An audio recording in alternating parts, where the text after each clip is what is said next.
Tim Sukazi, who's SASSA's legal advisor. Thank you very much for joining us, Mr. Sukazi. Perhaps let's just start by outlining what you're doing for SASSA as their legal advisor. Yeah, Peter, for the SASSA transition program, in recent times, as late as July last year, work streams were established. So I am the leader of the legal and legislative framework work stream, which looks into the transition program. In other words, that advises SASSA into the transition phase or into this new going world. From the old contract into any new contract that may come up. So you're the man that's busy giving the minister advice about the legality or otherwise about the negotiations that are taking place with CPS. Yes. All right, so advise us now. Is what you're doing legal, given what the Constitutional Court has said? Yeah, look, I've heard, this whole big myth, obviously, about SASSA having violated the Constitutional Court ruling, which is, at a greater extent, very much misleading. So if people have to talk about the violation of the Constitutional Court ruling, we need to get into the narratives of that ruling and get point by point and start ticking boxes and look into it and see if if at all there is a violation. So on the 17th of April 2014, the Constitutional Court declared or ordered the contract between SASSA and CPS to be invalid. You tick. Next, the Constitutional Court ordered that the declaration of invalidity is suspended pending a decision by SASSA on whether or not it will award a new tender, right? By implication and out of great necessity, it means that a new tender process had to be run by SASSA. So you tick. So late in the year 2014, there or thereabout, and for some few months thereafter, a tender process was run by SASSA. And a court had ordered that that tender process be initiated within 30 days of the judgment. So all that happened in time. You tick and you tick again, right? And the court further ordered that should SASSA decide not to award the tender, it must go back to the court and report and explain on when and how it will pay the grants itself, right? So that reporting happened on the 5th of November 2015. So you tick. So far, we're not talking of any violation. End of 2014 is when the tender process happened and it initiated. was dropped because you couldn't find a suitable candidate. Right. So almost a year later then. Yeah. So what happened in the 12 months in between? Just before then, the key thing is that there were bids submitted. 5 of them were submitted, 2 withdrew at a later stage. The 3 that remained behind were non-compliant. They couldn't pass the first phase of the adjudication. And by first phase, in the tender environment, you're talking where people couldn't even maybe provide tax clearance certificates, on the very basics of tests. But in fairness, CPS wouldn't have passed either because they didn't have the BEE requirements. Well, you know what, I would not know to what extent you're basing this, but insofar as I know, in South Africa today, BEE is one of the greatest achievement of this country thus far, with or without its critics. So I would be very surprised that a government agency in your assertion... But this is what they say. No, it's not my assertion. This was being reported in Parliament. No, I beg to differ. I would expect any bid requirement in this country to have BEE... Okay, so let's get it on record. You're saying that CPS fulfills the BEE mandate. Yes, I would expect for CPS to, if it gets awarded any tender into the future and current, to fulfill the BEE mandate. We'll clear that as a country, South Africa is non-negotiable. Okay. All right. So if they don't, they shouldn't be given the contract. Absolutely. That will be one of the dots, against CPS. So I would expect them to fulfill that. That's big. So why was there a tender declared invalid? Look, there were a whole lot of issues around it. There was a certain particular notice, and that relates to biometric requirements and specifications.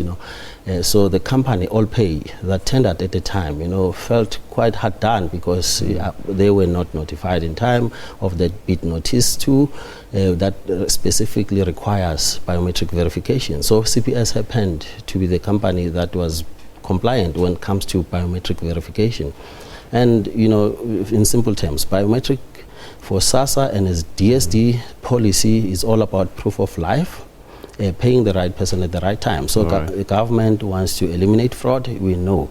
I mean, there's been fraud in this system. Fast forward, tender process has collapsed. SASSA has to now go back to court and explain to the court that, listen, we can't find someone, we need to do this ourselves, and this is what we're going to do. That's correct. Did they do that? They did that. That was the 5th of November 2015. SASSA went to court and submitted what it called a progress report. So in that report it said, court, you had asked us that in the event of us not awarding, which we now decided not to for these reasons, we are now going to pay grants ourselves in this and that manner. So in that report, SASSA set itself 7 deliverables, you know, amongst other things. 2015? That is 2015, yes, on about 5th of November 2015. So there were 7 deliverables, each of which had time, timelines attached to it, So unfortunately for the agency, and with time, they soon thereafter they were quick to realize that they were not in a position to meet. But it wasn't soon, though. It was a whole year later. Well, Peter, in a situation such as a government agency, as SASSA, where, for instance, just to make one particular example, where you'd have a change of hands from a chief executive's point of view, things delays do happen, in all honesty. I'm not saying SASSA is 100% out of the hook, or maybe they were not party to any delays. By their own admission, I think they have sort of taken 50% responsibility for the delays. And the minister, as we all know, as we speak now, together with SASSA, they went to court, they made full account. So once they realized that we've got a problem, we're not going to be able to do this, what next? Surely then they should have brought in help from everybody and say, how do we fix this? Absolutely. CPS should have been last resort, given that they were thrown out. CPS, ideally, in the most perfect and ideal world, should have been perhaps, if you want to say it, last resort. But having said that, one has to bear in mind that despite its contract having been declared invalid, in the next run of tender, they were equally entitled to tender. For one reason or another that I cannot explain, they didn't tender. Right, so nothing really there was nothing to say in the order, CPS in the future, you shall not tender in this country, or anything to that effect. So the minister says that there's a contract on the table which hasn't been signed yet, is that correct? Yes, look, let's just start one step earlier than the contract itself. So there were negotiations. They started on the 1st of March. It was a 3-day negotiation. It was quite intense. Concluded on Friday. The parties found each other in principle, and now from there on it is the generation of the actual paper that needs to be signed, which is now under process. And even then, that paper has to go through normal government processes so as to pass whatever tests that are there in terms of the PFMA. All right, so it's just crossing the T's and dotting the I's. But what you will have agreed on is amounts. And so the question is CPS going to get paid the same, or are they going to get paid more in this new contract? Peter, in all honesty, again, we have heard of big numbers being bandied about in the public realm. And I've heard, for instance, that CPS will be paid a handling fee of 25 Rand for beneficiary, when currently it's being paid 16.44 per beneficiary. All these numbers are far-fetched. All right, so what is the real story? What I can tell you now, is that the parties have found each other, and on the amount is nothing anywhere near. Is it more or less? Look, if you have to consider that the CPS contract was a flat contract for a period of 5 years. So it is an increase. Yes, really, reason dictates that there needs to be. Of Sure. I would be very surprised if I were CPS. Someone says you render the same service for whatever period of time, and you shall, without any increase. It will be difficult. So that was well anticipated. Is this new agreement legal? It will be legal insofar as it complies with all the procurement laws. So that requires one to look into the PFMA. What does it provide? So in this situation, we are faced with an emergency. So our PFMA allows for deviation from normal procurement laws. And deviation is one of the reasons for deviation that has to be applied for. But I need to come to a very critical thing. But deviation is a reason insofar as it is not self-created in law. So we all accept that there is emergency. So I think once the submissions are made by SASSA, all these tests will be put in place, And I think SASSA's case at Treasury will be as good as them, dealing with the myth or maybe the perception that the deviation is self-created. One cannot talk into it. They need to explain themselves, and it will depend on Treasury how they accept SASSA's explanation on that. How much cooperation have you had from Treasury? Fair amount of cooperation. I say so because there has been some task team that involves Treasury that has started working on this thing together with SASSA and the Reserve Bank since November last year. Okay. But of course, there was then an application by SASSA current CEO to Treasury, which Treasury responded by saying, "Man, we hear you, we don't accept, we will wait for you to come back from court, let the court make its order." However, one needs to highlight that that kind of a response was premised on a wrong kind of application, because that application was for an extension of this invalid contract. So I'm saying to you, the contract expires. When it expires on the 31st of March, the invalid contract, it's gone, it dies its natural death. Yes, and any procurement thereafter, be it CPS or whoever. All right, so bottom line, contract has been agreed, it's going through the crossing of the T's and dots, and it's going to be signed, it's going to be legal, it's going to pass the test of emergency procurement, and everyone will be happy on the 1st of April. Yeah, look, again, I repeat, the critical test will be on whether or not SASSA satisfies Treasury, on the self-creation or of the emergency that it finds itself in. If it passes this test, I think we are fine. If it doesn't, of course, again, the PFMA, more particularly instruction note 2016-17, instruction note 3 of Treasury, does allow for procurement on emergency, but for other reasons, other than emergency. So that is catered for in the legislation. So why is it then there's so many people that are questioning the legality of this?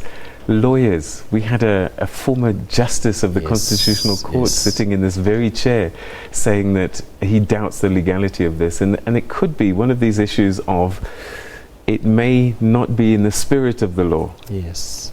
Look, insofar as the contract will not comply with the procurement laws, more especially on the deviation, obviously it will be illegal. So the advice that we sought from Themba, one of the most and highly regarded cells, was that to the extent that SASSA enters into this illegal contract or contract on an unlawful basis with CPS, SASSA has to find a way of limiting the scope of that contract. It must be very much limited both in scope and in time, so as to reduce the extent of the illegality.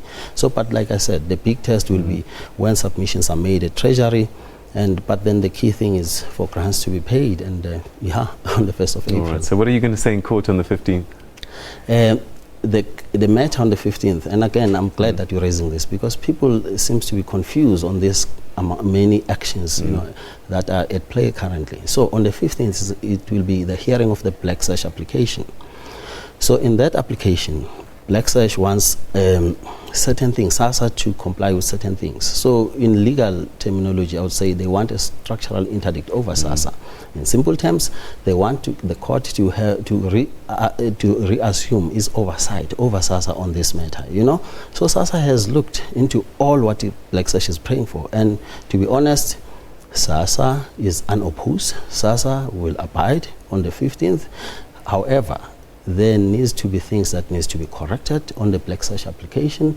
There are some inconsistencies, there are some misstatements of fact, all that will be dealt with. But the key thing, and everyone that should behave about that, SASSA's attitude is to abide, and which is a great achievement, because now SASSA is seen to be a great opponent of compliance with the law, and of which that's not the case. And most of the things that the Black Sash has prayed for, you're going to abide by. Mr. Sukazi, thank you very much indeed for your time and sharing your thoughts with us and giving us some clarity on some of these burning issues. Thank you. It's always my pleasure. Thanks. All right, and that's where we're going to leave it for the time being. Lots more news coming up after this. Don't